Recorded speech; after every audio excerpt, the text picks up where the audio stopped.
दोस्तों एसएससी के लिए हमने 4 से 5 साल का समय दिया यार, और कुछ हुआ नहीं और बैग उठा लिए। अब जा रहे हैं बाहर भाई, क्योंकि अब पढ़ के वैसे भी करना क्या है, कुछ तो होनी उनी है नहीं। 5 साल तो ऐसे ही बर्बाद हो गया, तो सोचे क्यों ना बैग उठाएं और चल जाते हैं बाहर यार, वहीं कुछ करेंगे अपना। और भाई 3 4 साल तो ऐसे ही बर्बाद हो गया यार। और फिर सोच रहे हैं कि अगर और 2 साल अगर देते हैं तो कहीं होगा या ना होगा, तो ये सब कंफ्यूजन रहता है। तो इससे बढ़िया है कि यार चल ही जाएंगे, सो बढ़िया रहेगा। और बाहर में, और बहुत लोग भाई लोग ये भी बोलते हैं यार कि भाई 3 साल से या 4 साल से प्रिपरेशन कर रहे हैं एसएससी का, सीजीएल का, सीएचएसएल का, एमटीएस का, और कुछ हुआ नहीं अभी तक। तो भाई तुम लोग भी जान लो कि होगा भी नहीं कुछ। ठीक है, इतना जान लो। क्योंकि यार समझो, तो हम लोग अच्छे से मन लगा के पढ़ाई भी नहीं करते हैं। और जब पढ़ाई मन लगा के नहीं करेंगे तो सिलेक्शन होगा भी नहीं, और पढ़ने में मन भी नहीं लगता है। अब जानते हो। तो ऐसे ऐसे मतलब बहुत सारे भाई लोग हैं ना, जो ऐसे ऐसे चीज मतलब बात करते हैं, बताते हैं, अपने मैसेज भी करते हैं, बहुत सारे कमेंट भी आती है हमें। ठीक है। तो ऐसा वगैरह कमेंट रहता है, तो भाई इसको मैं दूर करने के लिए, इस वीडियो को मैं पर्पस के लिए थोड़ा आप देख लिए हो, तो मैं इसको बनाने जा रहा हूँ। बात एक्चुअली क्या है कि लोग देखो क्या करते हैं कि 2 साल प्रिपरेशन किए अच्छे से, फर्स्ट बार तक 12th पास करते हैं एजेटिव, तुरंत चाहते हैं कि मुझे एसएससी का तैयारी करनी है। मन में सोच लेते हैं कि एसएससी का तैयारी करना है, मुझे सीजीएल में जाना है, इनकम टैक्स ऑफिसर बनना है, जीएसटी इंस्पेक्टर बनना है। एसएससी में बहुत सारे डिपार्टमेंट में पोस्ट होती है, उसमें हमको जाना है। लेकिन बात क्या है कि भाई, तुम्हें अगर तुम्हारा वो सपना है सीजीएल में जाने का, एमटीएस में जाने का, सीएचएसएल में जाने का, सीपीओ में जाने का, तो उस सपना को किस प्रकार से साकार करना है, इसके बारे में मंथन करना होगा। ऐसे नहीं कि भाई तुम आए उठ पुट के आराम से, और तुम्हें कुछ आइडिया नहीं है, तुम्हें पता नहीं है कि क्या होता है एसएससी, कैसा एग्जाम होता है इसका, किस प्रकार से इसके पेपर होते हैं। तो ये सब चीजों का आइडिया नहीं होता है। तो अगर तुम्हें इसके बारे में अगर आइडिया को भी जानना होता है, तो सबसे पहले देखो, तुम आपको पता करना है कि हम अगर एसएससी का प्रिपरेशन करते हैं तो हमें किस प्रकार के क्वेश्चन वहां पे देखने को मिलते हैं। तो देखो अभी मैं बता दूं कि टेक्स्ट बुक पर आप जाना, उम्मीद की किरण का सेल लगा हुआ है, जहां से आप तुम वहां पे, जैसे आप सीजीएल का एग्जाम का प्रिपरेशन कर रहे हो, ठीक है, तो सीजीएल की तैयारी करने से पहले तुम पहले एक बार क्वेश्चन देख लेना प्रीवियस ईयर का जाकर, कि भाई कैसा कैसा पेपर पूछ रहा है। वहां से देखने से क्या होगा कि तुमको आइडिया लग पाएगा कि कैसा कैसा पेपर एसएससी सीजीएल करवाता है। तो वहां से अगर इसकी तुमको अगर परचेज करनी है, तुम्हें अगर परचेज परचेज करनी है, तो इसकी देखो प्राइस अगर तुम्हें ज्यादा अगर दिख रही है, तो तुमको कूपन कोड भी प्रोवाइड करवा देता हूँ, एसएससी फैम यूज कर लेना आप कूपन कोड, तो आपको 12% का डिस्काउंट मिल जाएगा। और इस डिस्काउंट में आप हर एक प्रकार के एग्जाम का ही मॉक लगा पाओगे, सीजीएल का हो, सीएचएसएल का हो, एमटीएस को, सारे एग्जाम का यहाँ पे मॉक लगा पाओगे। लोग गलती ये करते हैं कि देखो हम लोग को पढ़ने में इसलिए मन नहीं लगता है क्योंकि हम लोग 2 3 चीजों पर डिपेंड रहते हैं। पहले लगता है कि नहीं सीजीएल आ गया भाई, वैकेंसी आ गया, ताबड़तोड़ 10 से 12 हजार आ गया सीजीएल में वैकेंसी, यार अब तो उसको हमको निकालनी है। बीच में अगर कोई ऐसा लहर मारा, सरकार ने अगर लहर दिया कि भाई एमटीएस का आ गया कितना, 6 हजार, 6 हजार आ गया वैकेंसी, ठीक है, अब 6 हजार वैकेंसी आ गया भाई, तो उसमें भी देखना पड़ता है कि भाई इधर करें कि उधर जाएं। ठीक है। अब दोनों का तो पेपर पैटर्न देखो, अगर तुम एमटीएस का कर रहे हो तो इसका पेपर पैटर्न लो होता है, क्योंकि भाई तुमको जो फोकस करना है, नॉर्मल में फोकस करना है मैथ और रीजनिंग पर, वहां से तुम पास करके तुम आ जाओ इंग्लिश और जीके जीएस पर, इंग्लिश और जीके जीएस से तुम्हारा मेरिट बन जाता है वहां पे, तो कोई दिक्कत का तो सीन है नहीं। तो वहां से तुम चीजों को धीरे धीरे करके भाई तुम इंप्रूव कर सकते हो कि भाई मुझे सीजीएल में जाना है। वैकेंसी को मत देखो कि भाई 10 हजार अगर सीजीएल में आया है, और मान लो कि उसी का हम तैयारी कर रहे थे सीजीएल का, अगर बीच में आ गया, तुम्हारा सपना है एमटीएस में जाने का, और एमटीएस में अगर 6 से 7 हजार अगर वैकेंसी आ गई भाई, तो तुम एमटीएस के पीछे भाग जाते हो सीजीएल से उठ फुट के। तो भाई ये गलती बिल्कुल मत करना।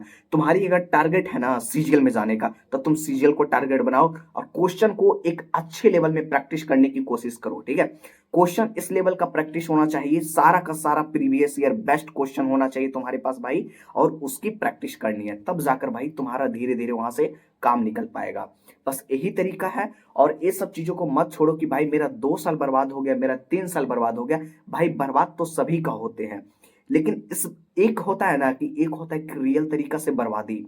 अगर तुम्हारी लाइफ में रियल तरीका से तुम्हारा समय वेस्ट हो रहा है, पूरी मेहनत के साथ अगर तुम कर रहे हो, पूरा फुल डेडिकेशन के साथ तुम्हारी अगर मेहनत लगी हुई है, अगर तुम्हारा समय अगर व्यर्थ जा रहा है, अगर बर्बाद हो गया कि भाई मैंने 3 साल बर्बाद कर दिया यार, अब क्या होगा, अब कैसे होगा। तो तुम्हारा समझो कि वो जो समय बर्बाद होता है ना, वो समझो कि सबसे महत्वपूर्ण समय तुम्हारा हो गया भाई। उसमें तुमको सीख से बर्बादी गई है, तुम चीजों को सीखते हुए तुम्हारा समय वो बर्बाद किया गया है, ठीक है।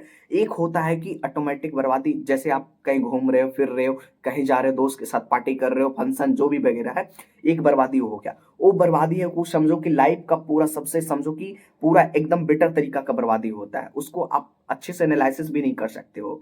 तो भाई बर्बादी जो होता है दो तरीका से होता है। पहला बर्बादी तो मैं बता दिया आपको कि अगर तुम पढ़ के 2 साल 2.5 साल अगर अच्छे से पूरा फुल मेहनत के साथ तुम तैयारी किया, तुम्हारा सिलेक्शन नहीं हुआ, तो भाई तुमको उसमें सीख मिलता है। ऐसा नहीं कि बैग उठाएं और चल गए भैया बाहर कमाने के लिए, चल भैया आराम से वहीं करेंगे प्रिपरेशन, और नहीं टाइम मिलेगा तो कभी कभी कर लेंगे, और नहीं तो भाई कंपनी फैक्ट्री है, काम करेंगे वहां जाके। तो ये सब चीजों मत सोचो भाई। तुम्हारा देखो, लगता है बहुत लोगों को लगता है यार नहीं होता है ना रिजल्ट, तो बहुत सारे मन में निगेटिव बातें आती है कि भाई अब चलो छोड़ो यार, 2 साल 2.5 साल दे दिए, अब करेंगे तो क्या करेंगे। तो ये सब चीजों को आपको बिल्कुल भी नहीं सोचना है भाई। और अच्छे से अगर तुम, मैं तो बोलूंगा कि अच्छे से अगर तुम पूरा फुल डेडिकेशन के साथ अगर 4 से 5 महीना अगर तुम अच्छे से मॉक की प्रैक्टिस कर लेते हो, तुम अच्छे से जो आपने नोट्स पढ़ा है उसकी आपने रिवीजन अच्छे लेवल पर कर लिया, तो आपको दिक्कत कहीं भी नहीं होता है, ठीक है। आप आराम से पेपर को निकाल पाओगे भाई। बस यही आपके कॉन्फिडेंस जो होता है, जो एग्जाम क्रैक करवाने में आपको काम आता है। तो यही कॉन्फिडेंस को बरकरार रखने के लिए आपको रेगुलर बेस पे भाई तैयारी करनी पड़ेगी। रेगुलर बेस पे अच्छे अच्छे मॉक टेस्ट लगाने पड़ेंगे, अच्छे अच्छे क्वेश्चन की प्रैक्टिस करनी पड़ेगी, प्रीवियस के क्वेश्चन देखना पड़ेगा कि किस लेवल का पेपर आ रहे हैं, उसी लेवल का तुम्हें तैयारी करनी पड़ेगी भाई।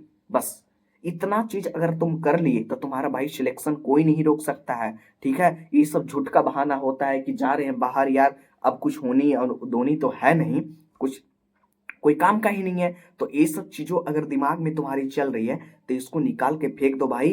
क्योंकि भाई तुम जानते हो कि भाई एसएससी हमसे क्या करता है, एसएससी हमको क्या कहना चाहता है। वो कहना डायरेक्ट यही चाहता है भाई आपसे कि भाई तुम तैयारी कहीं से भी करो, ठीक है। हम तुम्हारा आईक्यू लेवल चेक करेंगे, हम तुम्हारा आईक्यू लेवल चेक करेंगे कि तुम इस प्रकार की क्वेश्चन का प्रैक्टिस करके आए हो या नहीं।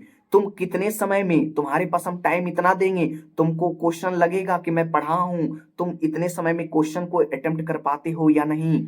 अगर एक क्वेश्चन की बात करें, अगर एक क्वेश्चन को अगर थोड़ा सा अगर लेंदी भी अगर दिया, तो तुमको 1 मिनट के अंदर उस लेंदी क्वेश्चन को सोल्व कर पाते हो या नहीं। अगर जो इजी क्वेश्चन है भाई उसको तो तुम 20 से 30 सेकंड में उड़ा दोगे, कोई दिक्कत का सीन नहीं है, चाहे मैथ हो या रीजनिंग हो, ठीक है। 20 से 30 सेकंड में उड़ जाता है क्वेश्चन। तो वो तुम्हारा आईक्यू लेवल चेक करता है। ऐसा नहीं है कि भाई तुमको पेपर वहां जब देते हो ना एग्जाम, तो तुमसे यही चीज करवाता है वो। और अक्सर भाई को ये चीज पता होना चाहिए कि भाई एग्जाम में तुमको ये नहीं कि भाई तुम एग्जाम दे रहे हो, पेपर को सोल्व कर रहे हो, तुमको ये चेक किया जाता है कि भाई तुमको हम इस लेवल का बना रहे हैं, तुमको हम जीएसटी इंस्पेक्टर की कैटेगरी में डालेंगे, तुमको हम इनकम टैक्स बनाएंगे, तो तुम इनकम टैक्स लायक हो कि नहीं। तो तुमसे एक पेपर कंडक्ट करवा लिया जाता है कि भाई तुम इस पेपर को दो, अगर तुम पास करोगे तो तुमको हम इनकम टैक्स बना देंगे, अगर तुम नहीं पास करोगे, फेल कर जाओगे, तो बैग उठाना और चल जाना बाहर, ठीक है भाई। ये गलती मत करना यार, ठीक है। जय हिंद।